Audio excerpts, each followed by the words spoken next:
my take on it is a little different. What's your take? I have been in long distance relationships in the past. I have dated, outside of, Atlanta. And for me, again, it depends on the people, the two that's getting to know each other. Because I will tell you, dating around Atlanta. Well, the two people I did date long distance. Hold on, Valerie. Valerie, I need a bruh. What you doing, Valerie? Mental toughness.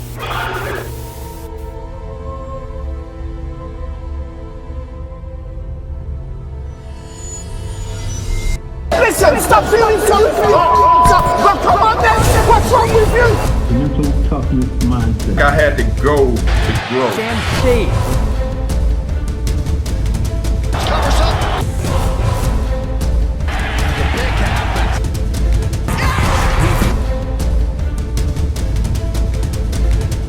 The pick happens. Martin Luther King.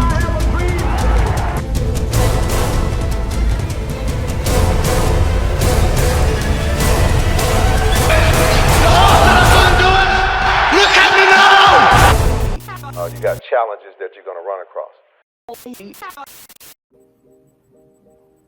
All right, so welcome to another episode of Elite Psyche, the Mental Toughness Podcast. No. Keep saying that. The Mental Toughness Show. We're the really big show now. We moving away from that term, the P term. We're the really, really big show. And on Elite Psyche, we talk to people who have, did a lot in life, been through a lot, recovered, changed their life and things of that sort. Tonight we got a little different topic. Even though we have some people who are successful that's on here, but we're going to talk about the dating game. It was a video that I did that I put out last week, and it was kind of just a question that came up because we had talked about 3 different topics, nothing to do with dating, and I remember that the young lady had talked to me 6 months ago about dating. And she was saying the challenges and things that's going on. And I asked her, I said, tell me again about that topic you were talking about. And so our last 20 minutes of that podcast was about dating. What is wrong with a man approaching a woman that he finds interest in and going about dating to get to know her versus I'm going to date her, but I'm going to have 5 more on the side? Or I don't have to show any effort to her because we're just dating. And I think a lot of people understand what she's saying, and some people think they can add to it a little bit more and kind of give their own opinion and their thoughts of it. But I think it's an important topic that we could talk about tonight. And then we're going to talk about a few more things. But let's jump right into the dating topic. I have Miss Kai Patterson and I have Mr. Clarence Davenport. And so kind of tell everybody what you're doing right now. Let's start with you, Kai. And where you from and all that kind of stuff, with your background. Hey, Kai Patterson here out of the Atlanta, Georgia area. A little about my background is pretty diverse. I've done a lot. I've served in the military for 26 years now, active Marine Corps and Army on the reserve side of the Army now. I have worked in corporate America, IT, cybersecurity, but I have been a full-time entrepreneur now for the last 7-8 years. And I'm passionate about helping people change their lives. That's literally what I do. Help people get to the bag, secure the bag. I consult.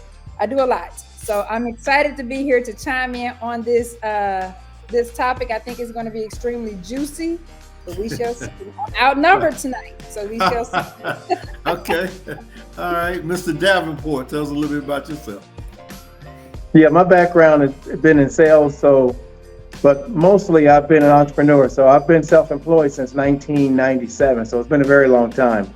So currently I do contract work, but basically now my main focus is real estate. I got a company called Pioneer Financial Funding. We actually broker real estate notes, and I trade. So I've been trading now for about 7 years now.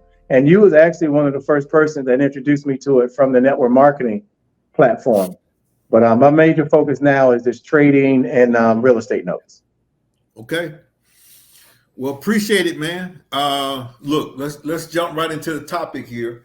We were talking about dating last week, and Twana brought up this subject of men, in the 2024 and how they date and how they expect people to respond to them.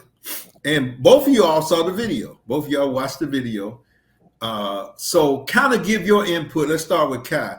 Kind of give your input on your thoughts about the video and maybe some other thoughts about dating. And, if Clarence, you want to respond to some of the stuff, we can jump right in. So you go first, Kai. So you're going to throw it on me first? Yeah, you first. You first. Okay.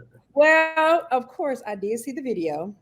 Mm-hmm. And as I was watching it, I was already texting you, Tony, because I was like, okay. I could definitely see her point of view. I stand with her. So go ahead. What was he texting me as he was watching it? So go ahead. So I do stand with Tawana on a lot of what she was saying. I am old school. I am a daddy's girl. My parents have been married my entire life. I recently lost my dad this past year, but this coming February would have been 53 years that my parents were married. So the way that I look at dating, and it has changed. It is nowhere near what it used to be. It's actually, it's definitely more challenging. And the way it's not looked at the same, but it's also, I feel like, not respected the same way. And in addition to that, a lot of people no longer have a goal of dating to marry. Mm-hmm. Or dating to really, really settle down. It's like they're dating just because they have options to date different people, because you have all these apps out here or all these various methods of getting to know somebody. Before, back in the day, dating was you going out, meeting somebody out at an event, or you're meeting somebody out if you're going to the club or at a restaurant or at some social gathering. The mall. Now it's all, everybody has a dating app. Everywhere you turn is a dating app. And I have had my little run with getting on these little dating apps. And the sad part is you see the same people on all these various apps. Okay. So I'm eager to hear what Clarence got to say, because I feel like it's about to be a back and forth thing here. Well, yeah, he an app man. So go ahead, Clarence. Oh, he's an alpha male. This is gonna be real good. No. He's an app. I'm an app man. You're an app man. Okay. I watched it too. And I agree with a lot of the stuff she said, but times have changed when it comes to dating. And for me, my personal experience, my last 4 relationships were basically, I met online. Mm-hmm. My ex-wife, we met online. It wasn't a dating site, but it was still online. You know what I'm saying? So I find it easier to meet people because I don't really go out like that. So when I approach people in person, sometimes you don't know if they're married or not. I don't know if you've ever run across this, Tony. You meet somebody at the grocery store, down the aisle, you try to talk to her, and her boyfriend's on the other aisle. Yeah. So there's like instant rejection, but it is hard. Clarence, you don't know if they're married on the app, because a lot of them on there lying. They're not telling you they're married. But you know what's funny though? The same people that's on the app is off the app. You're dealing with the same people. Mm-hmm. That's just the way it is now. What do you mean by that? What do you mean? Meaning, you have some people say, "Well, there's people crazy." People crazy online. Well, people was crazy before they was online. Men was cheating before the internet. Men was stalking women before the internet. Women was stalking men before the internet. It's just more of them now, and the perception of a lot of choices. You don't have to put in as much work, depending on what you're trying to do. You know what I'm saying? The current relationship I'm in now, I met online. Tell me this, Clarence. How do you do it? You go online. You just go. I've never been to a dating site. I never have. I've heard about them, but I don't know. So you go online. Is it like Instagram and Facebook where you? No, it's not like Instagram and Facebook. Online dating, people have profiles. Back in the day, people would think, if you're online dating, you was desperate. You know what I'm saying? Okay. It's just the way it is. You got doctors, lawyers, engineers, you name it. You know, I can't name names, but you know, people that I know that's online, that's in certain areas where you would know who they are. But people have their profiles. They'll tell you what they're looking for, what they're not looking for. You have people with fake pictures. You have people with real pictures. You have a lot of people with pictures with the AI, so you don't really know what they look like. It's a numbers game. It really is a numbers game. So the young lady that you're dating now, Right. you found her online. Correct. What were you looking for? You were just scrolling? So for me, most men are attracted to the physical, first off. Okay. That's just what it is. You know what I'm saying? Right. So once you meet somebody that you physically attracted to, then it's about that person. What do they like to do? Who are they? You know what I'm saying? It's just like if you meet somebody at the grocery store, the process is a little bit slower. People tend to speed up online. Guys sometimes tend to say things they wouldn't normally say within the first week, 2 weeks, 3 weeks of meeting somebody. You know what I'm saying? Send me pictures, all this old kind of crazy stuff. But so for me, I was looking for something that was going to lead to something serious. Because, you know, I done been there and done that. Back in the day where I would fly out and have dates in all these different cities because I was flying for free. Okay. And my motto, Tony, was I fly you by. I'll fly out there, lunch on you. I'm just saying, but that was a long time ago. But right. When I got on to date, I really got on to meet people because I don't meet a lot of people like that in my everyday life. I don't go to the club. I don't drink. I don't smoke. I don't really hang with the boys. So for me, online was just easier. And there are a lot of professional women online. I just think women have it harder. So when you met the lady that you're dating now, right? How long do you all date? I mean, or talk online before you actually meet the person? Well, it's almost like hopscotch, man. You know, you got to get a feel for it. I like to meet people as soon as possible because sometimes you'll meet somebody, they may not look like the profile. Okay. You know what I'm saying? Yeah. So the quicker for me, the better. That way you're not talking to somebody 2 weeks, 3 weeks, 4 weeks, and then you get in person and the conversation is not the same. You get in person, you may not be physically attracted to them. People know how to put different pictures up where they don't look like those pictures. You know what I'm saying? Right. So yeah, that's how it was for me. I've just been blessed that everybody that I've met and got into a relationship with, they look like their profile. They were really good people. Okay. I don't have any bad stories, but they were really good people. So Kyle, what's your take on that? My take on experience from the dating apps, yeah, because you said you hadn't really had. To me, they have, of course, anything has pros and cons. And I agree with Clarence. I'm one of those. I used to be when I would get on there, because here's the thing: when you're a businesswoman, businessman, oftentimes you get on a dating site because, as Clarence was saying, everyone is so busy. It makes it easier for you to meet people because you don't necessarily have the time to go out. Right. The other thing is in that process, you have to weed through people to find what it is, you're looking for. Like for me, I know what it is that I desire. I know what I need. I know what I look for. But I'm one of those people who don't necessarily believe in going out. I'm old school. I believe in, if you're interested in me, you'll let me know.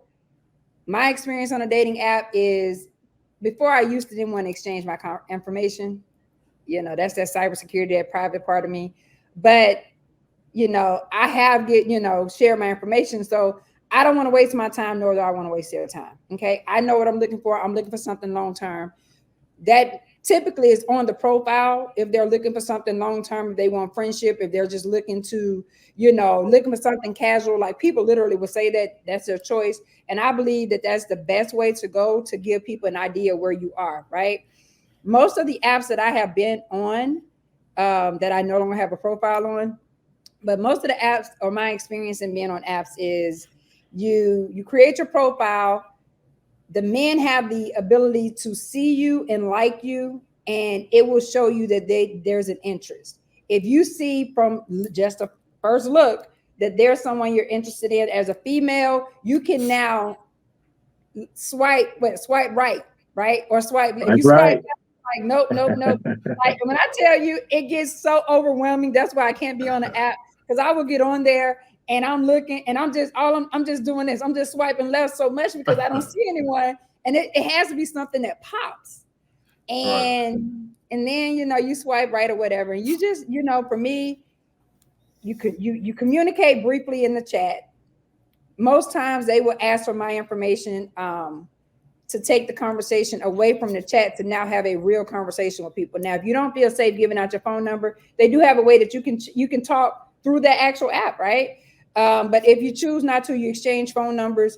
I'm a huge proponent of getting on the phone, having a conversation to see, okay, I see that I'm physically attracted to you at first sight, okay? Because of how I detail my profile, you're going to know that I am a huge health and wellness advocate. I'm a fitness guru. I enjoy working out. You're going to see that I enjoy traveling. You're going to see how, I'm honest in my profile. A lot of people aren't.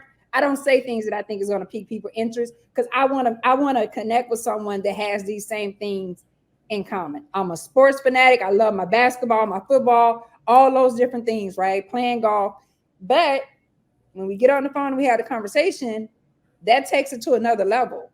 So at the age that I am now, I don't have time to sit around and twiddle my fingers. That's just not me. I know what I'm looking for. I know what I have positioned myself for, meaning I have done work on me. And so that when my king, the man that God has for me, finds me, I am ready and I'm available. So with dating, that's a part of the process, but don't waste my time, because I'm not going to waste yours. If it's no match, I keep it moving. I have gone on dates and it didn't work, right? Whether it didn't work for them, it didn't work for me. But yeah, so the app is good. I have not had any. Yes, I have. I was about to lie. I was about to say that.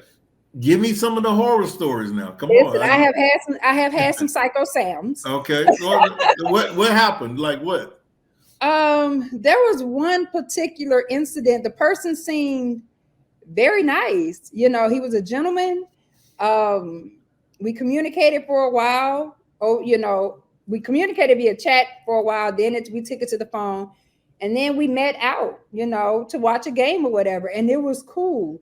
But it seemed like from us meeting out that time to watch the game, he became very territorial.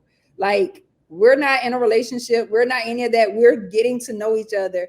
And here's the thing. And I don't know if we're going to get on this. One of the mistakes that a lot of people make, especially women, is we overlook red flags when they are plain and clear in front of us, and in plain view, in plain sight, however you want to say it. And we overlook it thinking that it isn't a red flag. And then the more you deal with the person and down the line and you reflect and you're like, I've been saying this from the beginning, but we were dating or looking to date potential. So a lot of times we bring things on ourselves when we're out here on these dating sites, because you see things that you should be paying more attention to and you choose not to. Hold that thought on the red flag. We're going to come back to it. So Clarence, give me your horror story. I really don't. My only real horror story is meeting somebody that didn't really look like their picture. And what do you do? I just believe that when it comes to online dating, I think women kind of get the short end of the stick, to be honest with you, because women are looking for quality in most cases, not quantity. But like I told you before, a decent dude, a good dude has he has a variety of quality and quantity online. That's why sometimes it's easy to talk to 10 or 15 different people, because there's so many people. You can't talk to all those people. You know what I'm saying? So while you could just be swiping left, a guy's got so many choices to be swiping right, because there's more choice. Let me ask you this, Clarence, because with you saying that, when you say the choices, I don't understand. And Tony, you can probably chime in on this, thinking back before you got married or what have you. Like, I personally don't have the mental capacity to entertain so many different people at the same time in dating and getting to know everybody. Well, I won't say everybody, but a great majority of people say, oh, just date multiple people, or you're dating to get to know somebody. But if you're dating 4 or 5 people how do you really know? You know what I'm saying? You can't. So you have I to don't just want really, to- hopefully you meet somebody that you connect with, and then you just pause your account and just talk to that person. Because if not, you're going to meet somebody that may be 45 minutes away, and this person is 5 minutes away, and then the next person may live, 10 minutes away. So you're right. It's impossible to really get to know somebody when you're meeting that many people, because in real life, a woman would be lucky if 5 guys in a month came up to her to try to talk to her and get a phone number. But online, you may have 25 guys all want to get to know you. That ain't real life, because it don't really work that way. Even with me, when I was online, I didn't have that many women trying to talk to me, whites and blacks and Asian and Indian. I'm out living my normal life. I really don't meet a whole lot of people. Right. Right. But online, you can meet a lot, but it depends on what your intention is. Everybody don't have the right intention. So if your intention is wrong and you just going through numbers, you'll find what you're looking for. But if you are more specific, then it takes time to get to know that person and talk to them. You know what's funny about that? Well, I guess it is kind of funny when you said most of the time you don't meet that many people, and that's true. So you're saying that there are ladies on this dating site. I don't know how they do it. I'm message you. Yeah, just like what she said. You have somebody that may like your picture. They may like your profile, so they'll like yours. And if you like them, so what does that mean when they like it? That means it just means that they like whatever you got on your profile. They liked it. So now it's up to you to like theirs or to not respond. Okay. But if you got 20 people liking you today, you can't talk to all 20 people. You can't give all 20 people your phone number and take them out. Like, my thing is, I don't take people out to eat when I meet somebody online. I just don't. I don't get into that game. I'd be broke if I did that. Yeah. Taking you out to eat and taking them out to eat. I don't do all that. Even my current girlfriend, I told her I wasn't taking her out to eat. No, I did, but I told her I wasn't. Right. Because a guy is the one that makes the initiative to say, "Hey, let's meet up." Right. So that you can meet in person. You know what I'm saying? Right. But I just think that sometimes women get the shorter end of the stick, because I do believe a lot of guys are just going through numbers. That's just my personal belief. But when you've been there and done that and you're older, you may be looking for something different. You know what I'm saying? So, but there's a lot of good women on there. Has it been situations where Kai and Clarence, somebody liked you, you didn't respond back? Did they come back and like you again? I've been on. Go ahead, Clarence. No, I mean, I haven't had nobody because like she said before, they're on 3 and 4 different sites, and they may like you on another site if you on another site. Oh, okay. Okay. So my response is typically if someone likes you, if you swipe left, then that person doesn't show again unless you just cycle back through and people that have some mutual things in common. But for the most part, if you swipe left, no, they may cycle back around and they may like you again. But a lot of times I don't think they do. And in my experience, what I've noticed is if there is an interest, right?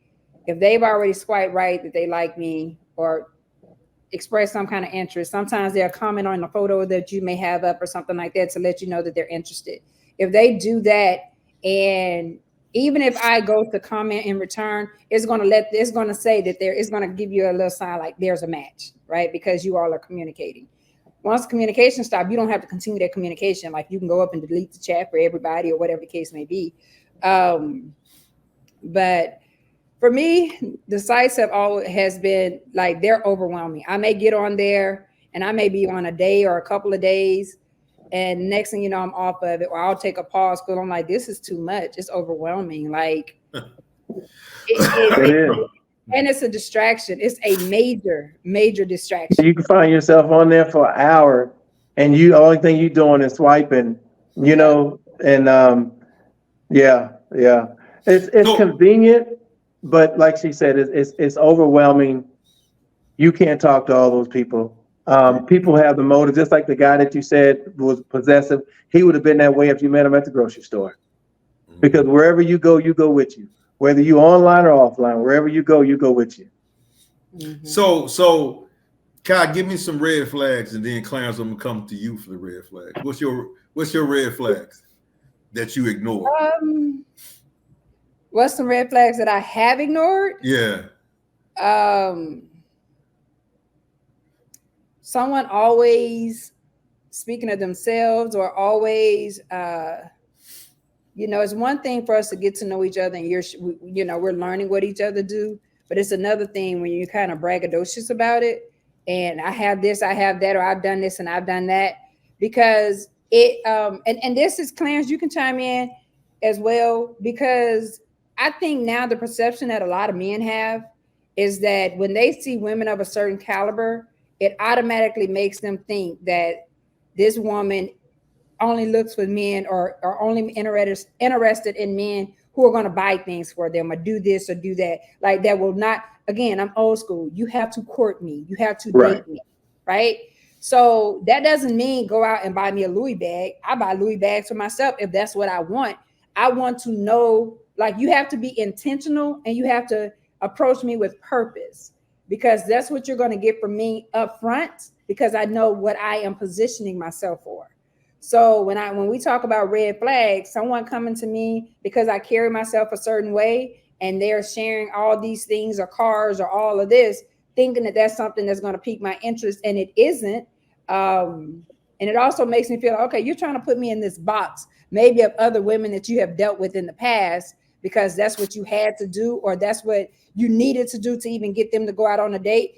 As a matter of fact, since this came up, all this stuff about you can't take a person here to this restaurant, you can't do this and you can't do that craziness that people be talking about now. Like, where did that come from? Like, we are truly in a different era, because people are now like, what are you really dating for? You can't go to the look. You can't. I will say this now, Tony. I have told some people I don't do relationship restaurants the first time I meet you. People say, well, what's a relationship restaurant? I'm not going to Fogo de Chao the first time I meet you. That's what I consider. Well, one of the young ladies said, you can't take her to no Cheesecake Factory. Well, so here's my I love Cheesecake Factory, man. Look, here's my take on that. I do too. Again, for me, it's about us getting to know each other. I get it. Some people have other motives. But for me, it's about being able to converse in person to see if there's still, there's commonality there. You can talk, you can meet somebody on an app, you can chat, right? Then you can talk to them on the phone. Then the next phase is, how is that person in person? Am I attracted to you in person? Another thing that I've overlooked sometimes, I'm not gonna say that. Say it. No. I'm just saying, red flags. I have overlooked red flags. I have overlooked when people, you're getting to know them, and now you're dating, and you always say, "I trust you," until you give me a reason not to. And when they start giving you reasons not to trust them, because you care about them and you're starting to develop feelings for them, and instead of you communicating or asking questions, because that's one thing I used to do. I used to make assumptions. Now I don't make any assumptions. It's either I'm going to ask you or you need to ask me, because assumptions can always be wrong and it can be misleading. So if you feel a certain type of way, or you feel, well, she said this and that's not happening, and I see something else, I'm going to tell you the truth. So I expect that from you, right? So yeah, I overlook red flags. They say they're here. Next thing I know, that's what dating apps do. It gives people the ability to date somebody in Chicago, St. Louis, New York, DC, Atlanta, Houston, and they can say they're working, but they thrown out somewhere else to be with somebody. They could be lying. They can set their profile. I was telling Tony, man, if you single dude and you going to Miami for a week, you can just set your profile for Miami, and before you get there, you got folks you're already hanging out with. That's the internet. Right. You know what I'm saying? But what's your red flags? As far for me, I haven't had a lot of red flags. Now, like Kai was saying, there are some people that tell you how expensive they are. It's not, most people are not like that. You know what I'm saying? I have people told me we got to do dinner the first time we meet. Well, we never met up. Right. Because I'm gonna be somewhere neutral. you know, It's a Barnes and Noble or coffee shop or Yeah. the Belt Line. Because if Right. it's about you getting to know them, I'm You not don't trying to need get into in the bed $100 with you. meal. Yeah. Just like you're not trying to get into my pocket. If it's trying to Right. get to know you, there's a lot of places you can go where it's a public place and the place is nice and you can sit down and have coffee and tea. Right. You'll get to brunch and dinner. You'll get to do all of that. Right. So When I met the young lady I'm dating now, let me ask you a question. go. Now, I don't know if you, before you got into this relationship or you were out on the apps, do you only date locally or do you expand your reach in dating to like other states? I've dated long distance. Long distance is extremely hard. You got to have a game plan. If you meet somebody, It depends on the people. huh? I think it depends on the people. Yeah, you got to, if you meet somebody that you connect with, eventually you're going to have to be in the same place. And if two people are okay with that, that's cool. But I don't want to have to be, I can't wait to see you in 3 weeks. I can't wait to see you in 2 months. You know what I'm saying? I don't like all that. So I'd rather meet somebody that's closer.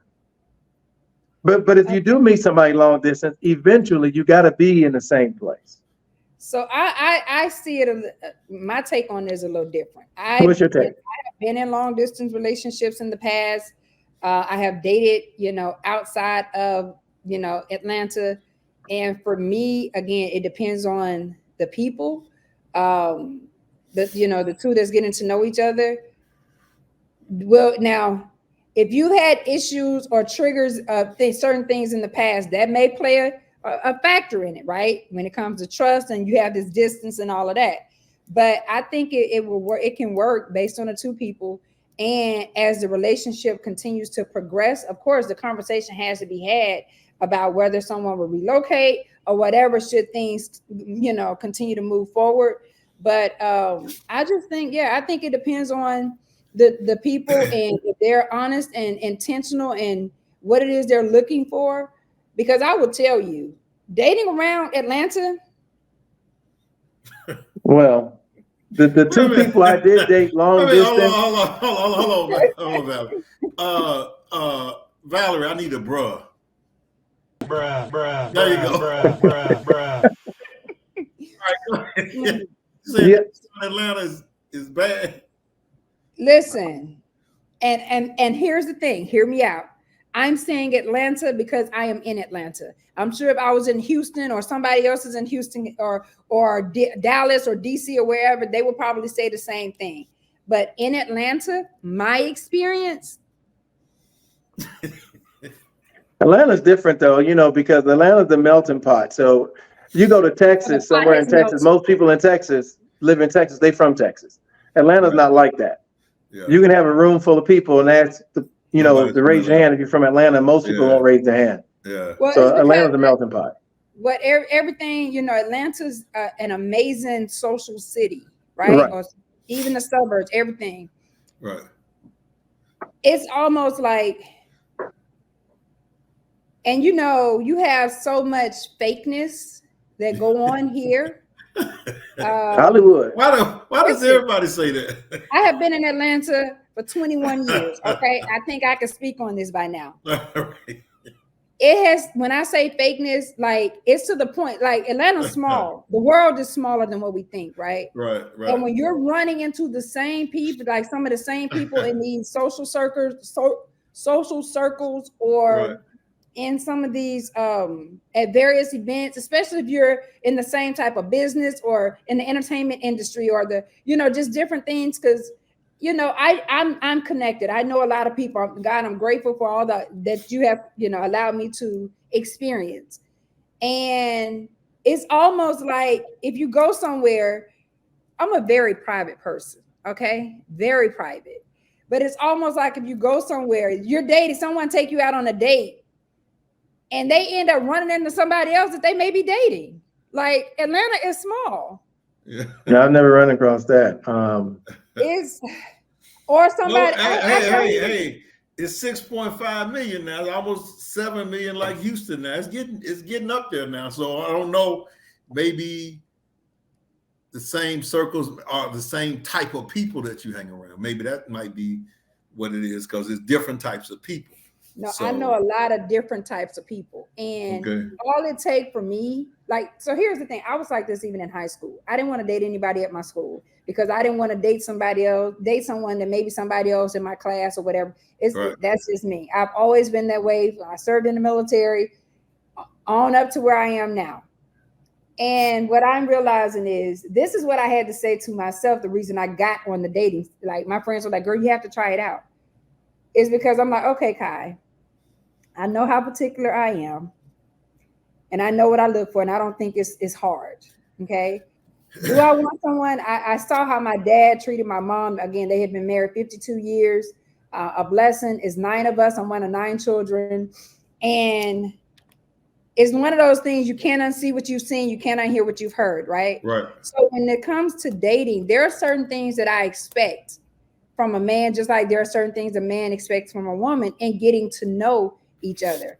Again, that goes back to if you're seriously, if you're honoring what it is you're looking for. A lot of people are looking for someone, that just want to have a casual friend or just be able to hang out sometime. That's on their profile. So if my goal is long-term relationship and I'm entertaining somebody who tells me that they're just looking for something casual, I already done messed up because they clearly said on the profile what they're looking for. Right. No matter what type of connection we think we may have, I'm not going to entertain that. Right. Clarence, so were you looking for long-term or you were just when you were Yeah, long-term for me because if it's not long-term, what else I'm looking for? Well, a lot of people are looking for, Man, listen, man. You've done all that. I'm 53 years old. I've been there, done all that. Okay. You know what I'm saying? So, but I do believe now, Kai, I'm gonna go back to the long distance, what you said. I dated 2 different people in California. Now they moved to Atlanta. They eventually moved to Atlanta. I wasn't moving to California. Long distance. Yeah, they moved to Atlanta. So it didn't say long distance for a long time. But I do believe this too. I do believe that the universe will bring you what you desire. I really do believe that because the girlfriend that I'm dating now, when I saw her vision board, I can go back years and she had pictures of her in a loving relationship and everything. I mean, just all over her vision board. Things that she said she wanted, trucks and this, and now she's got it. It's like she really manifested that. Now, sometimes you may have to go through, you don't know when it's going to happen. I just really believe that whatever it is that you really want, you will attract it, whether it's business, whether it's a person. People write goals down for income. They write goals down for cars and houses. I mean, like she was very detailed on her vision board. She had peace and funny and loving. And she took the girl's pictures off and put her pictures on, hugging the guy. Like she really had it very detailed. And it happened for her. Yeah, I did that. That's why I have the body I have now. I had my head on this bodybuilder. You know what, Clarence? That's good because that is how I am. I believe you have to see it before you see it. And my vision boards, my bathroom mirror, my phone, if you look at the background, I'm trying to show you. But if you look at the background on my phone, I keep it in front of me, right? And I truly believe that, like to the T, because I recently started dating someone, and they literally came out of the blue is how I feel. They're nowhere in the vicinity of where I had my. They're not even in the vicinity of where I had my radius, to date. And I literally said, God, whatever you have for me, I'm ready for it. Because clearly the way I've been moving about doing things, it ain't worked. So you have to be willing to do something different to attract exactly what it is that you desire, but not only that you desire that God has for you too. So let me ask you this question. Kai, do you think that your military background might get in the way of some guys? Because I mean, you're direct, you give orders, you want things in the system. I mean, do you think some guys feel intimidated by that? Like you have to find that guy that really can deal with that kind of, personality that you grew up with being in the military. You've been in the military 27 years, right? 26. So Marines started off in the Marines and the Army. So Well, listen, I started at my parents' house first. Okay, so Okay. the Marine Corps couldn't touch that because my parents were Okay. strict. Okay. Has that affected me in the past in relationships? Yes, but I took time to intentionally work on me because regardless of how I come across, I'm very old school in my ways. I am the submissive type. I am the man is the head. You know, I am the helpmeet. I am that type of person. So in a relationship, you know, this aggressive Kai or this, you know me to crush goals and help people crush goals Right. and all of that in a relationship. When it's someone that I feel can lead me, Right. that is the key point. And that was the mistake that I made in the past because I was dating potential. I wasn't dating people who came to the table with the ability to lead me how I needed to be led. Now, you all may be thinking, oh, lead you, what does that mean? He has to be the head. He has to be a provider. He has to be all these things because I know what I bring to the table.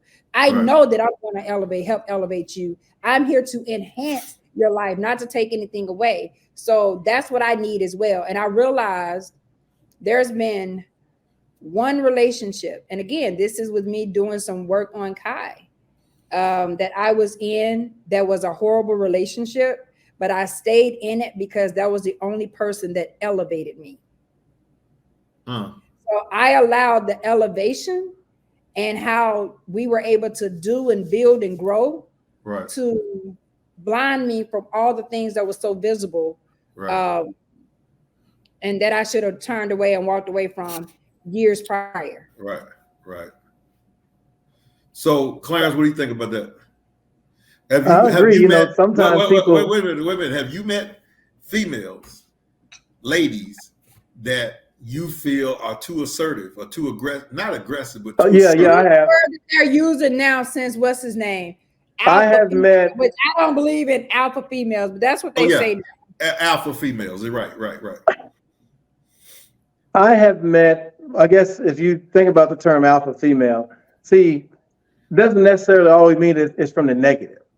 Right. Some women are kind of like bossy and stern, and sometimes that's basically their culture. Like certain people with certain ethnicities, certain cultures are real aggressive. I'm not going to say, you know what I'm saying, but some are real aggressive. And if you don't know how to interpret that, you can interpret it the wrong way. You know what I'm saying? Right. I have not run across that a lot, but I have run across very aggressive women, very assertive women. You know, I've run across that, but not a whole lot. You know what I'm saying? That's not my personality. So that person that you're looking for, can they be aggressive and assertive, or you're not looking for that?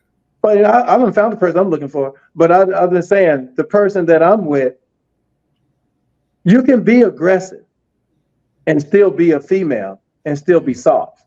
Right. You know what I'm saying? Because what you do should not be who you are. That's just what you do.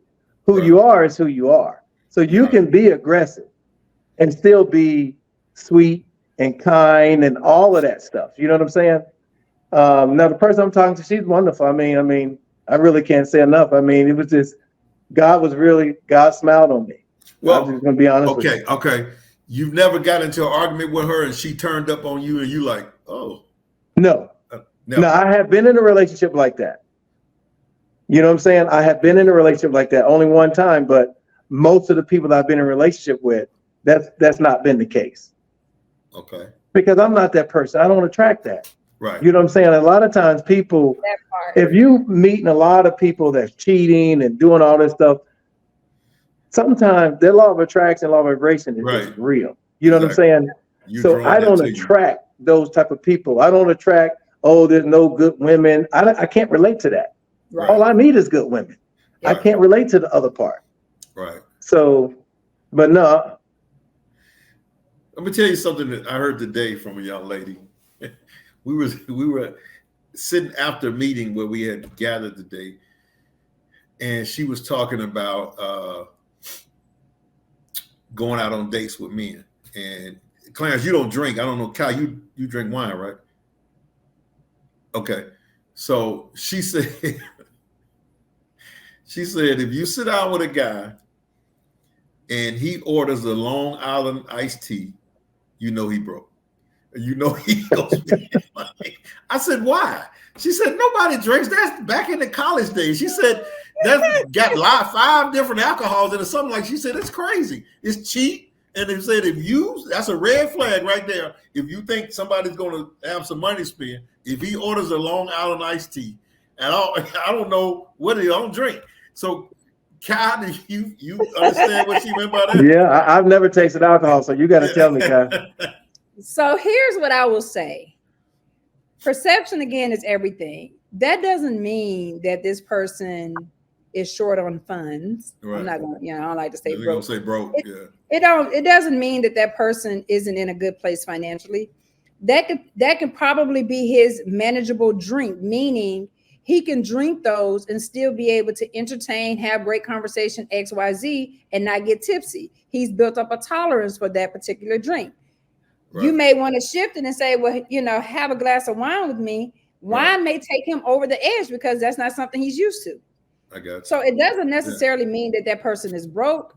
That's now, are there other drinks out there? Yeah, that, you probably think they would drink.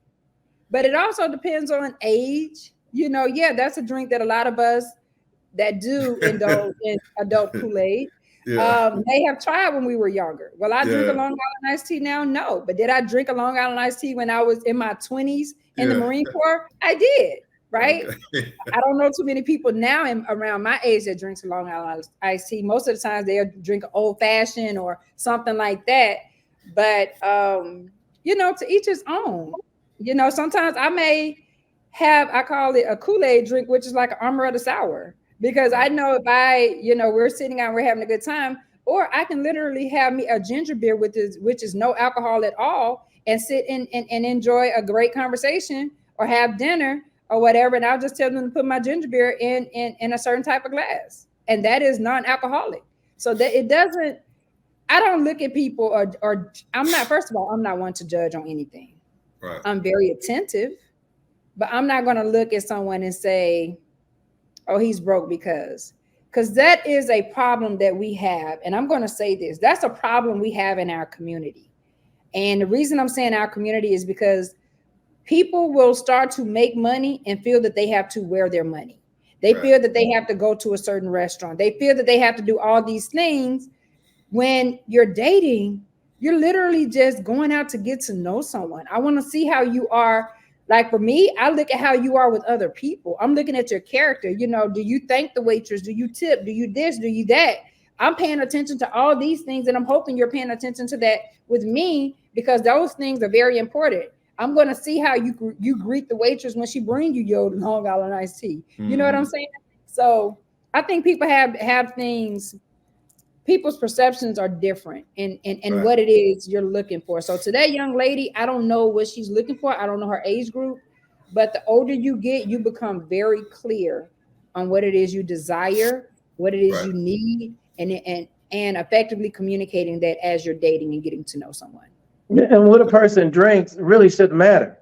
What you drink, how do you treat me? Yep. Right. How do you talk to me when, if we have some disagreements, you know what I'm saying? Right. It's the real stuff. What you drink, what you wear, if you give somebody your phone number based on what they look like, if you're attracted to them, but you can be fooled by, oh, he took me here or she took me there. You have a lot of people that have money that don't show it. Right. A lot of people that have money that don't show it. Right. So, but if you take your time to get to know the person, give me your last thoughts on this subject, Kai, and you and Clarence, and we got a couple of more topics I want to talk about. So what's your last? I'll go first this time since she went first. All right, go ahead. I think online dating is okay. Because at the end of the day, you're still dealing with people. Wherever you go with you. So the same people that's not online, they're on Facebook, they're on Instagram, or if you get in their inbox or whatever, you're still dealing with people. And if you met folks that was crazy offline, you probably meet some online that was crazy. Mm-hmm. So that doesn't change. You just meet a whole lot more. You know what I'm saying? I think people are easy to be faker online than it is in person. So at the end of the day, you're dealing with people. And I do believe the universe will bring you what you truly desire. but that's a whole different subject. The same thing with success and money and health and wealth. You know, that's just what I believe on that. Okay. What about you, Kai? For me, when it comes to dating and talking about apps, I think they're great. I think they serve a purpose for many people. And like Clarence was saying, people are going to be people. It doesn't matter where you meet them, where they are. The real them will always come forth, right? You may be able to hide temporarily, but I also feel that you have to, in whatever you do, you have to be intentional and you have to do it with purpose. So if you're on there looking for a long-term relationship, be intentional and be respectful. And here's what I mean by that. I'm not going to waste your time if I don't feel that you're a match for me. I'm not going to play games. I'm not going to, you invite me out. I would love to meet out with you just because I feel like getting out that day. I'm not going to do it. One of the things about me, I feel if it's something's meant to be, when I say I'm not going to waste my time, if we could, and this is just a hypothetical because, we're both dating somebody. But if Clarence and I was to meet on an app and, there was a connection and then we conversed and now we meet out and I might make the initial step to say, hey, what do you have going on Sunday? Because I'm enjoying the conversation and I want him to know that I'm enjoying him just as he's been showing me that he's enjoying getting to know me. And we're both putting forth an effort to get to know someone, to get to know the other person. So I feel apps can be a great thing. There are good people and there are bad people, and they're going to be good and bad regardless of where they are. An app sometimes gives people a way to hide. It gives people, on an app you have a greater reach in being able to find your purpose person. Okay. Well, I appreciate that topic. Hey, Valerie, roll that first video. We're going to discuss this right quick. The idea that we have a certain amount of ability, intelligence, and talent, that idea holds us back because when we don't succeed, we think, oh, I guess I don't have the ability, the talent, the intelligence to be successful at this. And that fixed mindset always comes out when you're vulnerable, when you're out of your comfort zone, when you have criticism or setbacks, or when someone else is really successful much more than you are. So what are you going to do about that? The first step is to listen to that fixed mindset voice. Figure out the situations that trigger it. To say, no, we are going out of our comfort zone. Yes, we did have a setback, but that's a natural part of learning. Yes, that person is better than you are right now. Find out how they got that way and what you can learn from them. All right. So my first thought on that was, I'm sorry I blocked you, Clarence. All of them going to be blocking you, man. So, but you back. So my first thought on that is when you talk to somebody with a fixed mindset, some signs of that is they don't listen to audios that can increase themselves. They don't hang out in different events where they can grow. They don't read. Most fixed mindset people feel like that's who they are and there's no use of doing anything else, and they're not going to grow regardless. And the growth mindset is the person who's trying to do things, trying to read, trying to, increase their visibility and also build an inner person on the inside. So what do you say about that? I'm going with you, Clarence, first. I agree with you. I remember a guy would always say that education will enrich you, but self-education will make you rich. Mm-hmm. I've been doing personal development since 1993. Okay. Every day. Right. And you're right. A lot of people have a closed mind because they're not feeding it. Right. And if you're not feeding it, it's going to be closed. If you don't have exposure, if you're not exposed, see, nothing happens until you get exposed to something. Right. You got to get exposed to something first. You know what I'm saying? So, but she's right. Mm-hmm. So even being in sales, I have to have those conversations every day with myself because when you're all commissioned, self-employed, right, I know I got control over two things. That's my attitude and my activity. And everybody got control over that and whatever it is that they're doing. Right. So I compete with myself. So your self-talk is the most important thing There is, whether you're doing it on purpose or you're not realizing that you're doing it. So I agree with what you were saying. Let me say this, Kyle, and you can jump in. I always said that the biggest challenge in any business for a business person, when they're going out grinding, when they're self-employed or doing anything outside of the box, outside of that box, the biggest challenge is the significant other that you lay down with at night. So Clarence, when you're talking to these people, online apps and all this, are you looking to find that out? Because when you have you can have a conversation with somebody and they're like, I don't do all that stuff. I ain't nobody doing all that. So, You know what I'm saying? The three of us, we're probably in less than the 1%. Most people Right. don't do personal development. So, Right. and so again, the person that I'm with was already doing that. She's the Okay. only person I've ever met outside of network marketing that was into personal development. You know what I'm saying? Wow. But most people are not. Like we are like not even 1% of the people. So most people you meet are not going to be into that. You know what I'm saying? Like I can only listen to music for so long. I got to feed myself. You know what I mean? Yeah, exactly. I got to listen to Louis Hay and Bob Proctor and Reverend Ike and all these different people. You know what I'm saying? Jim Rome. I got to feed my brain. So we typically won't run across people like that. I just, Well, that's the challenge. That's the challenge in our industry, at least, that, I see it all the time where the husband is excited about something and the wife hates it. Or the wife is excited about something and the husband hates it. And when they go home together at night and they lay in their bed and they talking, yeah, you've been doing that for like 6 months. I don't see no money coming in. Why you keep doing it? That's the main thing that break people up. And if you don't have that kind of person to be your support, it's over with. I don't think they have to be your support. Because no, if they're not your support, they're attacking you subliminally. You don't even realize that. If they're not supporting what you're doing, that means they are attacking you. They might not say it. But that shouldn't stop you though, because when you want to do something, when you want to succeed bad enough, it don't matter who believe, who don't believe. But that's the point then. That's why most people leave that situation. Because they ain't coming home to that every night. But is that the reason to leave a marriage? Because they're not, see, that's a whole different story there. So I don't know. A marriage or dating, to me, a marriage or dating somebody, that person is not gung-ho for you to do that, man, I can't be coming home to that every night. What'd you say, Kai? Yeah. So there's a couple things that has come to mind with this. Yes, we are in the 1 percentile. Through things that we have done, we've experienced. Mindset, we all say this all the time. Mindset truly is everything. One of the things that I say often, I actually have a book club because I'm so passionate about helping people to elevate themselves. I tell them, you're a product of 3 E's: experience, exposure, and environment.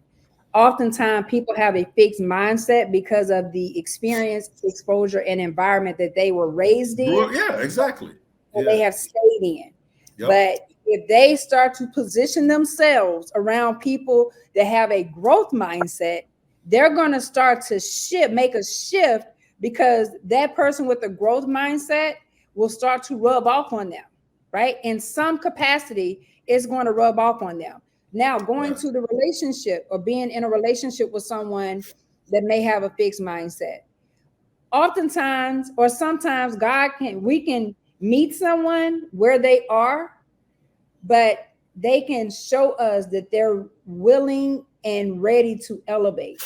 I always say, in any relationship that I am in, I don't want to take anything away from you. If I'm not adding value, if I'm not making you a better person, if I'm not enhancing your life, because I don't want to go into a relationship and say, oh, I want to make you love me. No.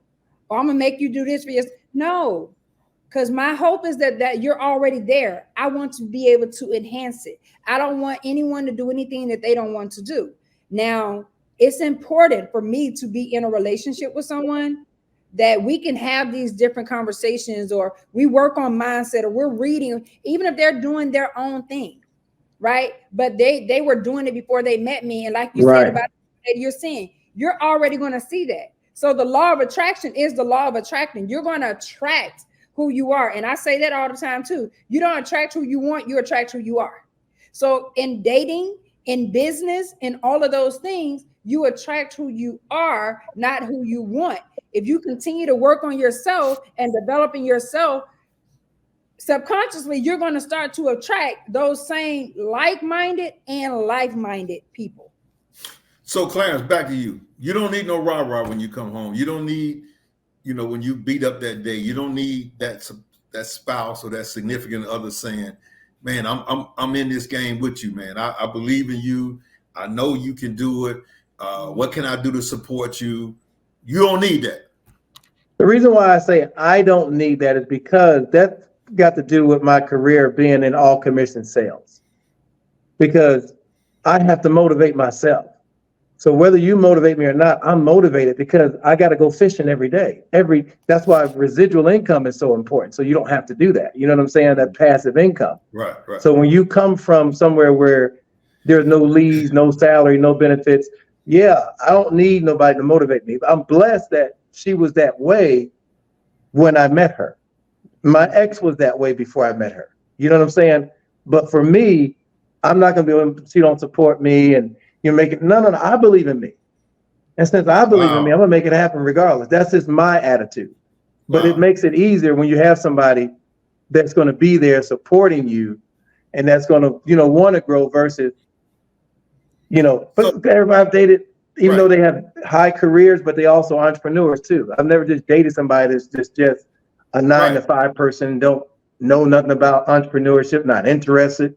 Even the people in corporate America I've dated, they've all been in entrepreneurs some type of way. Right. So the person you're dating now, you already told me about her and what she does and all that.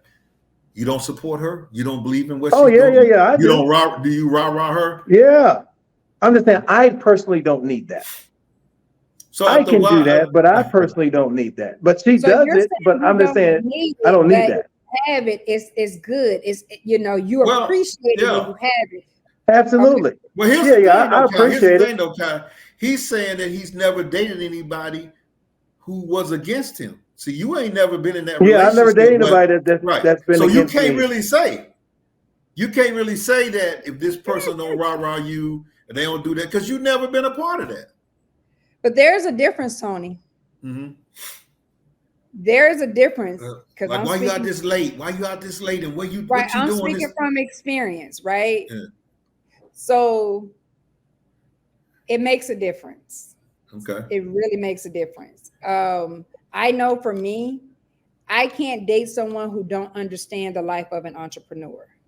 I have done that and it didn't work out for me because and nothing's wrong with dating someone who works a regular 9 to 5, but they're not going to see things the way you see it, right? The way you see things, right? So what I mean by that is when they go to work they call you on their way to work or whatever, they go to work in the morning and they get off at 5 o'clock and they're home by 5, 6 o'clock.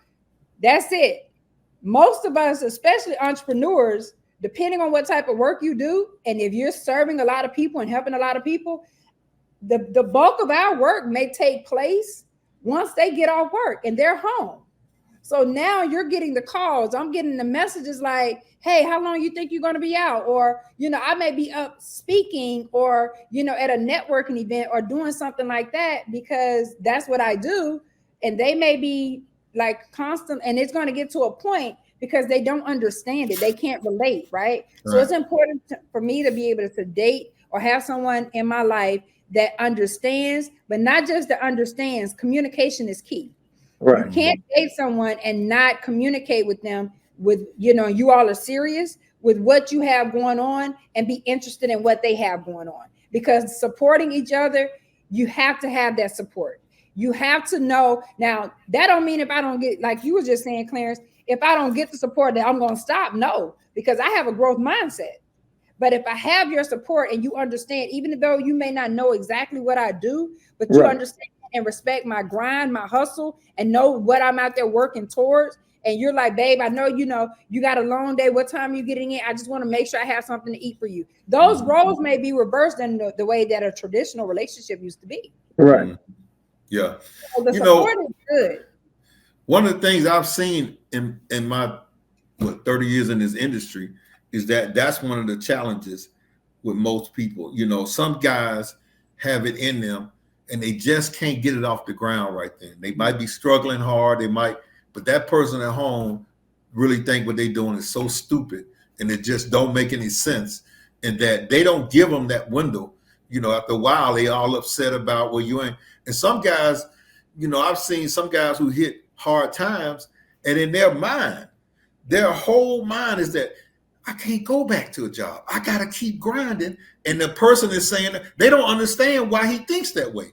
They don't understand why that person thinks that way, because they are a different, they have a different mindset, a different thought process. And it seems crazy because you're like, man, we need this and that. He's like, I'm gonna get it. I just gotta keep grinding. And that person just, I ain't. Yeah, you got to be like-minded, man. Some people call that unequally yoked. Unequally yoked can be a whole lot of things. Right. And you can be unequally yoked in the mindset. Yeah. I had a conversation with someone earlier today, and it was along these lines. And I was speaking to her, and you know, she's been in real estate for a while. She's been in sales. She's always done sales. She's been in car sales, and she recently came. You know, the company where she was working, the business closed.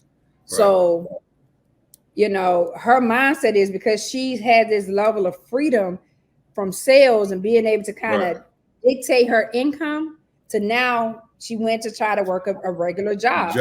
Yes. She wasn't on that job for, I don't even think she made it through the day or maybe a couple of days. And she was like, I just can't do this. I can't deal with that. Right. I can't deal with the thought process there, the people there talking, what they, you know, it's just crazy. But she had, I can't deal with that, man. A fixed mindset, meaning, you know, I'm like, you've been in sales, you've always provided a solution to a need that somebody had. Skill sets are transferable. The same skill sets that you have in doing that, and when you sold cars and you did real estate and all of that, now she's made a decision to do something, drive Uber, right? Or drive Lyft or something like that. Yeah. Because she's still meeting people, but her thing is, I don't like people. I said, you can't say that you don't like people, because everything you have done has entailed you working with people. Deal with people, yeah. So I had to have that conversation to say, if you take that same skill set, as you're sitting there, you're driving and talking to people, when they get in your vehicle, you're going to make them feel comfortable. You're going to engage in some level of conversation. If they're open to conversing, it's easy for you to share with them other things that you do. Well, hey, if you know someone in this area and they're ever looking for a house, you know, you connect, you build relationships. Your next level in life is connected to somebody. You're not There's always a person. You're not going to get there by saying, I don't like talking to people. You have to talk to people every day. You just choose what you're going to talk to people about. So if you take that same hustle that you did with, you know, selling cars and X, Y, and Z and apply it to what it is you're trying to do now, skill sets are transferable. You will blow your own mind. Mm-hmm. Yeah, you can't do it without people. A person's going to be a blessing, and a person's also going to be the cause of a problem. You're always going to need some people. Mm-hmm. Yeah. There's got to deal with people. All right. Appreciate that. Val, let's run another video right quick. The best advice was Robert. I'm not sure if you're familiar with Robert Greene. He wrote the 48 Laws of Power. He wrote 33 Strategies of War and the Art of Seduction. He said everyone is not actually going to be prepared to take the time to actually utilize the information that's given to them. Like, if you pay attention and you actually keep whatever information is coming in front of you, that you choose what's valuable. But the things that you do hear that are valuable, if you make it your business to keep it, even if you have to write it down, so you have to say it to yourself or whatever, and you just keep, the person says something and you go, what did you just say? Hold on a second, put it in my phone. And hold on to it until it becomes a part of you in the way you actually would express yourself at different points.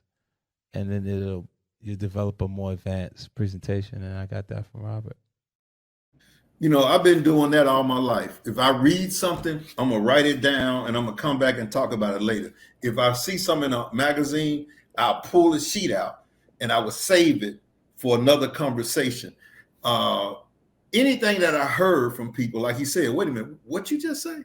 And then you could put that down because you can use it at some other time, because it's so much information coming at us now. You can just save the video, you can save a clip or something that, like just then, I saved those clips so we could talk about it, because that's powerful, because you can't do everything at one time. But when you hear something great or you read something great, you got to save that somewhere where you can talk about it again and where you can use that information in whatever you're doing. All right, I just wrote down what she said, what Kai said, the 3 E's.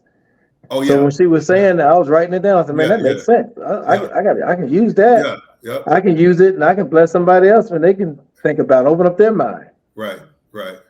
Maxwell talked about that too. John C. Maxwell, he talked about he got a folder of stuff like that where he just pulls stuff out and save it. What about you, Kai? I'm the same way. One of the things that I am notorious for is going to my notes on my phone.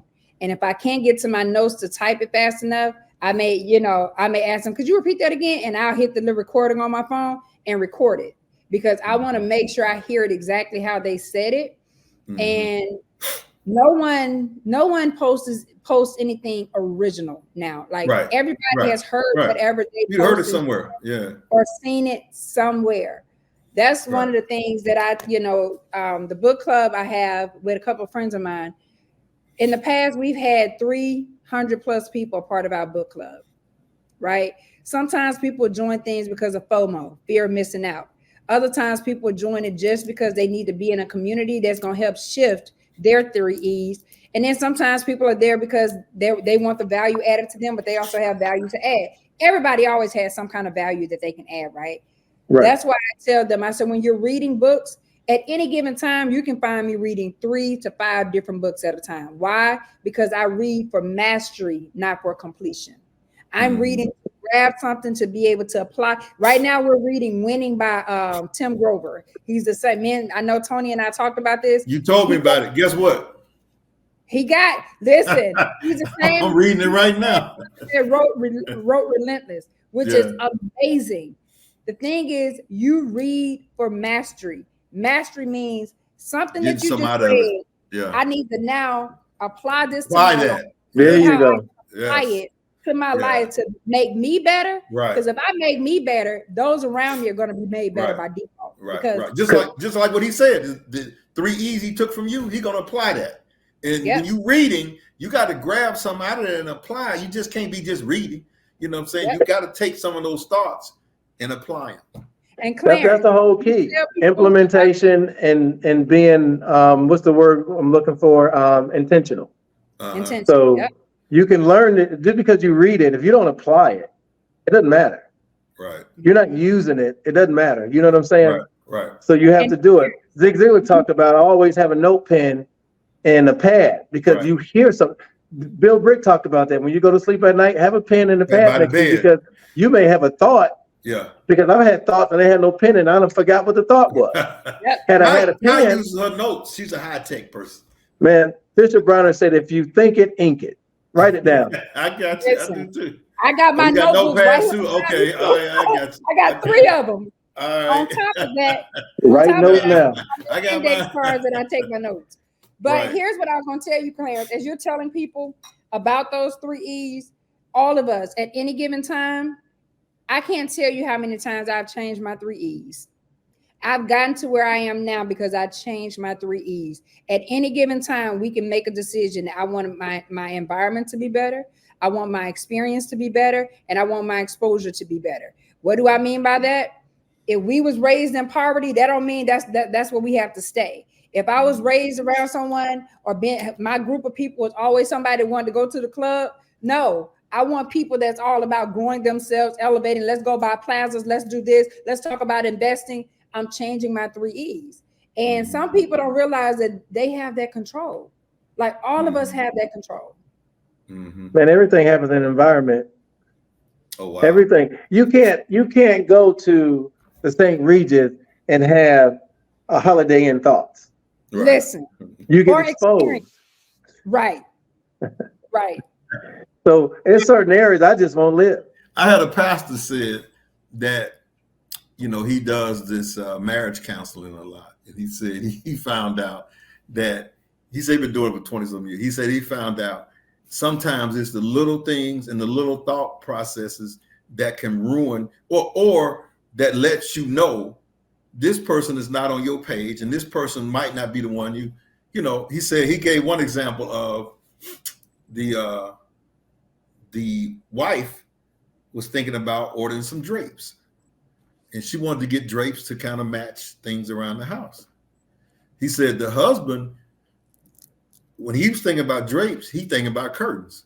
That's two different things. Like, he thinking about going down the street to Walmart and grab some curtains and put them up. She thinking about ordering some drapes. You know, he like some drapes that she got to have somebody to come in and measure. Make them, right, all that kind of stuff. Yeah. He thinking about just going grab some curtains. Drapes and curtains are two different things, but that's his mindset. You know, so now sometimes opposite do attract. You don't need to have the same type person in the house, so both of y'all don't need to be that way. And sometimes that helps. But that thought process, though, sometimes is really, really after a while, you can't, because that's when they say, you know, he don't really want nothing. He don't really want nothing in life. And I'm trying to get some things and he just happy where he is. You know what I'm saying? Or she don't want nothing, or she just happy where she is. And I'm trying to grow. I want to have bigger and better things. And you hear that a lot with people where they say, you know, I've heard women say that about some guys, that they don't, they're just cool where they are. Right. They're not really ambitious. And they may be doing okay, but they're just not, they don't want more. Yeah. Why are you trying to do all that? But there's nothing wrong with that, though. You know, there's nothing wrong with a female saying that they want somebody that wants to continue to grow, because you're either growing or you're not growing. There's no in between. Right. Yeah. Either growing or you're not growing. For me, it's important that I date someone, they have to be a visionary, because I know how I am. And again, that goes back into being able to date someone who can lead you. Someone leading you is not controlling you. There's a difference, because somebody said, oh, you want somebody to lead you? No, I can very well do it on my own, but you know, and you know, this is going to be a whole nother conversation. We probably shouldn't get into it, but have to come back. But I'm just saying, people will stop settling for less than what you deserve and you desire. I'll put it that way.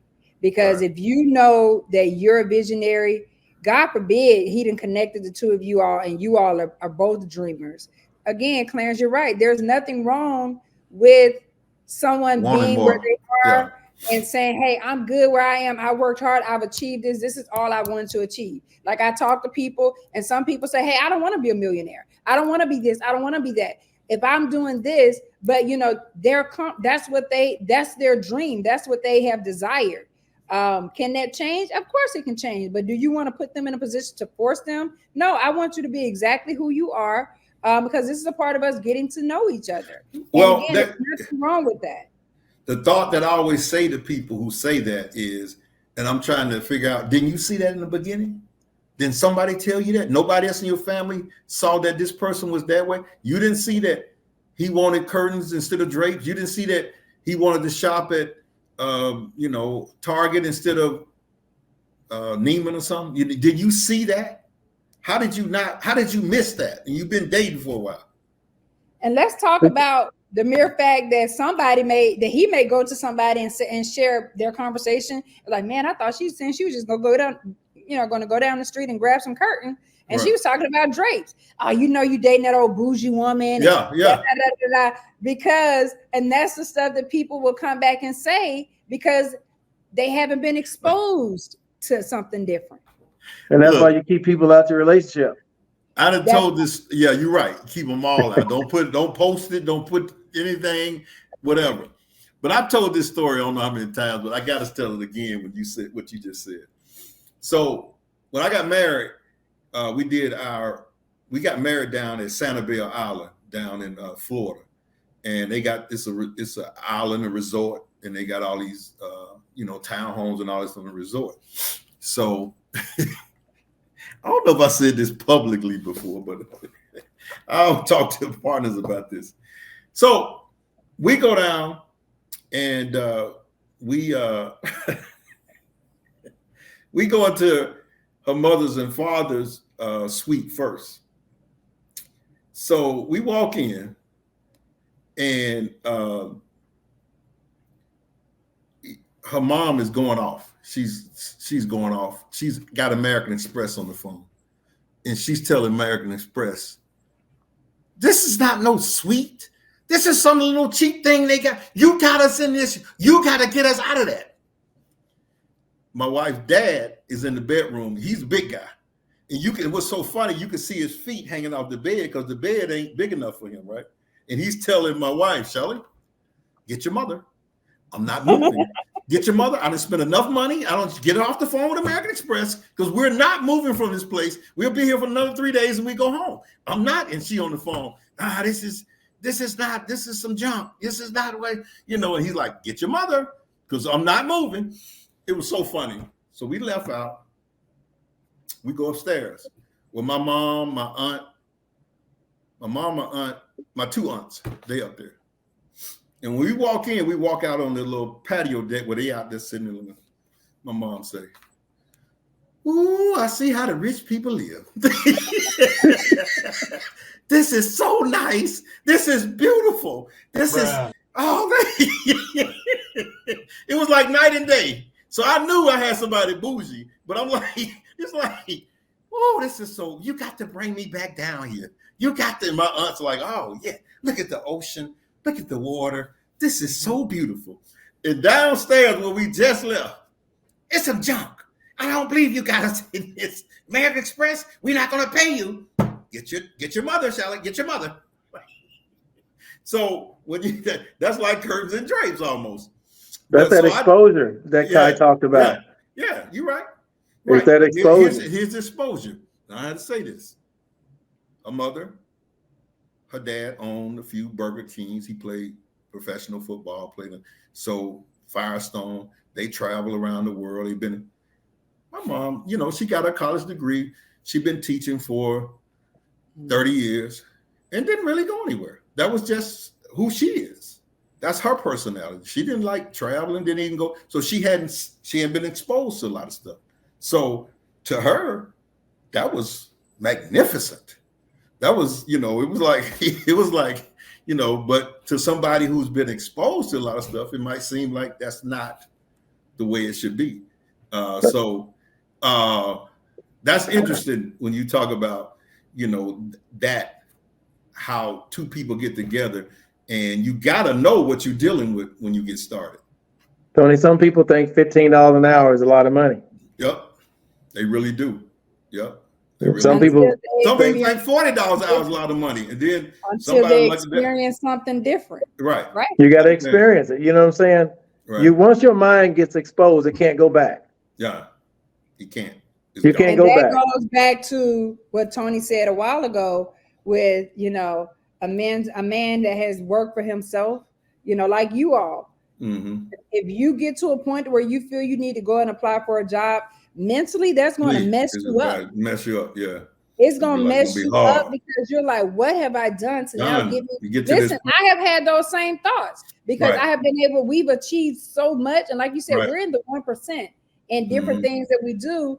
And when life happens, sometimes life will happen. Of course, it always happens unexpectedly, but sometimes we try to prepare ourselves for it when in the event that life does happen. And it can really make you think and that's when it will test every piece of personal development and all of that you have ever poured into you. Right. And you're like, I'm still going to do it. And I'm sitting here doing this and I'm still feeling this way. We're not immune to it, but the more you work on yourself, the more you put in, the better the outcome will be. Yep. And certain conversations you can't have with people. You can't have money conversations. Like I love my mom, but I can't have money conversations. We can't talk about money. You know what I'm saying? Right. Certain things. I remember my best friend telling me, he said, and this is not for bad about people that have jobs. He just told me that because he knew my personality. He said, if you got a small dream, a job will do. And I don't have a small dream. You know what I'm saying? But he told that to me, not to say that if you got a job, you have a small dream. But he knew what my goal is and what my dream is. So certain people know how to talk to you based on what you want in life. Right. But that goes back to perspective, because I have this conversation often. There is absolutely nothing. We have all worked jobs. There's nothing wrong with working a job. Technically, if you want to be honest about it, A job is earned income. It's great to have a job and continue to do the other things that you desire to do. A job is phenomenal. Mm-hmm. It is. You know what I'm saying? To do other things, because you're like, look, I got my benefits, I got this, I got that going on, and I'm still out here. I have various properties, or I'm still running a salon, or I'm owning this, or owning, what coffee shops or whatever the case may be, in addition to your job. See, it's a lot of people. Us. Mm-hmm. Our parents had it harder because they didn't have social media. They didn't listen to books and tapes and all that. They didn't know about all that. They didn't have options that we have. They didn't have all that we have now. So you know what I'm saying? So it was those jobs that fed us when we was growing up. Right. We just happened to be in the area of an era where entrepreneurship. So now we have choices. We have options that they didn't have. Never seen a computer. She don't even want a computer. She don't even know what go. I show her on my phone, Instagram and Facebook and TikTok, and so she like, wow. But she never really wanted that. She never really looked at that. Go ahead. Mine the same way. I bought my mom and dad a laptop last year for Christmas. Right? Yeah. Took it down there, set it up for them, all of that. Right. It's still, I got the laptop. Another one of my sisters, she bought the desk. That's been a year and a half ago. I got it Christmas of 2022 is when I got it. Right. It was around Christmas of 2023 that my sister was calling me like, hey, well, when you set mom's computer up, what was this? What was that? Like, they haven't logged onto it, right? But she would use her phone. Yeah. But going back to what Clarence said, you said something so profound. Our parents didn't have it. And my mom is now on social media, and my family called, I grew up, my nickname was Kelly. And my mom would call me sometimes, and when we talk, and she'll say, Kelly, how are you so positive? And she said, sometimes I'll log on social media just to see your posts. Right. She said, because you're always adding value to other people. You're always doing it. You don't seem to let nothing bother you. And that's when I realized what I've been giving to everybody else and pouring into everybody else, I need to take that time and pour it into my mom, because my mom has never been in an environment where the people around her elevated her. Right. They've been exposed to the same thing. Wow. So now, as I talk and I coach people and I work with people, I do the same thing with my mom. I'm like, here's a book I'm gonna send you. I want you to listen to the audio or whatever. And she's so excited. My mama will be 70 on February the 3rd. And she is so excited, even at this age, to be growing and developing now a growth mindset and wanting more than she's ever desired for herself. Because I'm telling you, your mind controls everything. So when you said that about family, that made me think of my own mom, because I'm like, Mama, you can't let people call you with their issues too. I said, people don't dump on me. Be okay telling people, listen, I got enough going on over here in my own world. I cannot allow anything that you're dealing with to be added onto it. Yeah. But a lot of people just tell them Kim calling. I got that from Stormy. Kim and keep it moving. Be like, hey, Kim's on the phone. I'm gonna talk to you later. Keep it moving. Hey, I think I left my cabinet open. I got to go close my cabinet. Right. Because they don't do personal development. Yeah. Like I don't say stuff that I don't want. The subconscious mind don't know the difference between a joke or the truth. Oh, yeah. And here's the other thing too. In addition to the Bible, because our older people, they're like, oh, I could just read it. That's all I need. Yeah. In addition to that, because that's the only way I start my day every single day, is in the Word, praying, meditating, and reading my Bible. Right. But in addition to that, because whatever you listen to at the first part of your day, it really does set the tone for your day. It's going to prepare you. And I always say, I know God gives me exactly what I need, because He already know what I'm going to deal with throughout the day. Right. So that's in addition, listen to something instead of turning that TV on all the time. I remember when I used to hear people say that years ago, and I'm like, what's wrong with turning the TV on? This. But as I started to really work on me, it takes away from you when you're watching a lot of crap on TV. Right. It ain't the TV now, it's Facebook. Yeah, Facebook, It's Instagram, Facebook, social Instagram. media, TikTok, How all many of people get like? I know Yeah. people that be like, "Girl, I've been watching TikToks for the last 2 hours." it. Yep. Really? What Yeah. is TikTok? The algorithm is supposed to catch you and lock you on there, and that's what happens. Those No, quick- but Tony, it's the U.S. algorithm. If you look at TikTok in Asia, it's not entertainment. It's all it's all educational. wow, Yep. wow. I'm gonna send you that Yeah, clip. yeah, TikTok, I heard about TikTok that. Yeah. in Asia is all about None of education. Wow. Wow. It's only U.S. where it's all entertainment. Wow. We got Totally we got one more video. We're gonna end it. Run that Okay. one, Valerie. It's not the critic who counts. It's not the man who points out how the strong man stumbles or where the doer of deeds could have done it better. The credit belongs to the person who's actually in the arena, whose face is marred with blood and sweat and dust, who, at the best, in the end, knows the triumph of high achievement, and who, at worst, if he fails daring greatly. So, with that, sometimes it's very hard for me to listen to people who's not in the fight, who's not breaking a sweat, who's not in the trenches, who has not done certain things that I've attempted or done, but they can sit back and criticize or give me advice on that. And I'm like, sometimes I hear you, but I'm gonna throw it out the window because I know it ain't that. You the critic, you trying to give me something, but you ain't in that fight. You're not doing the things that we're doing. You're not sacrificing like I sacrifice. And so, a lot of times you got so many people that's on the sideline that's barking at you with all kind of negativity. You have to kind of let that go and understand that you're in the trenches. They are not. My mentor used to tell me all the time, and it took me a minute to get it, but he said, Tony, the dogs may bark, but the caravan moves on. And it made me think about that. You think about an old caravan that's going through the mountains and stuff. It's still moving slow. I don't care what you're doing. You might be trying to rob us. You might be throwing, but we moving and moving and moving. So you can't let these critics that's not in the fight, all these negative people, man, you can go, like I said, on social media. Half of them folks be sitting on milk crates somewhere and they texting you, come in with some negative stuff that they don't even know anything about. You just have to keep fighting and don't worry about that, conversation. Worry about the ones that are, or concern yourself with the ones that are supporting you and keep going. I agree. It's like I say, single people get the best advice when it comes to relationships. Bruh, wake up, Valerie. That's a bruh moment right there. But I agree with you, Tony. Right.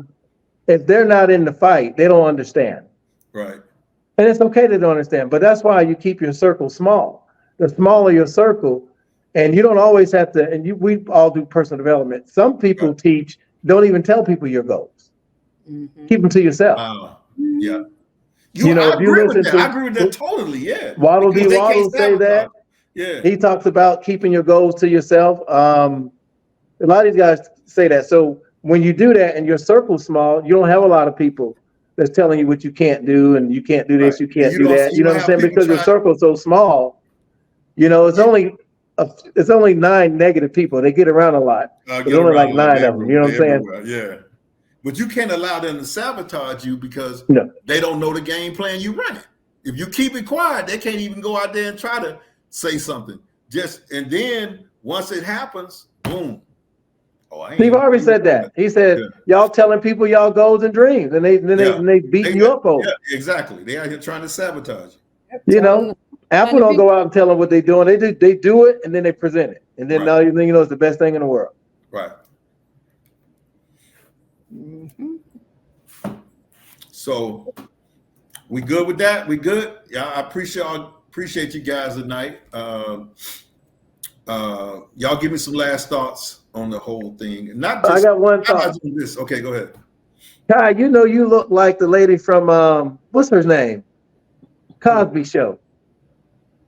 Yeah, kind of. She does look like what's the wife of Bill? Yeah, the wife of Bill Cosby. You know who I get more often? Who? If I take these off, I don't have no lashes on. I look like Janet Jackson a lot. Tony, you remember that event we had, and that's what I dressed as her. So Oh, I Felicia Rashad, that's her name. You look more like Felicia Rashad. You really do. I've never heard that, but here's the crazy Wow. thing. When I was doing I was doing some acting, and one of my acting coaches, she always used to give me scripts from Felicia Rashad, because she's like, you put me in the mind of Felicia Rashad, your mannerisms and how you are. Your whole complexion, all of that. It's like you like her. That's the I first can time see, I I can kind of see some Janet now with the dreads. With the long hair on the side and the little hat she got on. I'll show y'all a picture, because I know this is gonna be edited out. Let me show you. Tony, I think you was here, but you may not have been. You had on Janet gear? I did a recap. Okay. Let me see. Okay.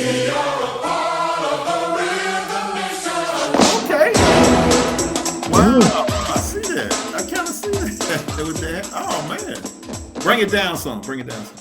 Yeah, right there. Yeah. Yeah, I got you. Okay, that's cool. But Janet.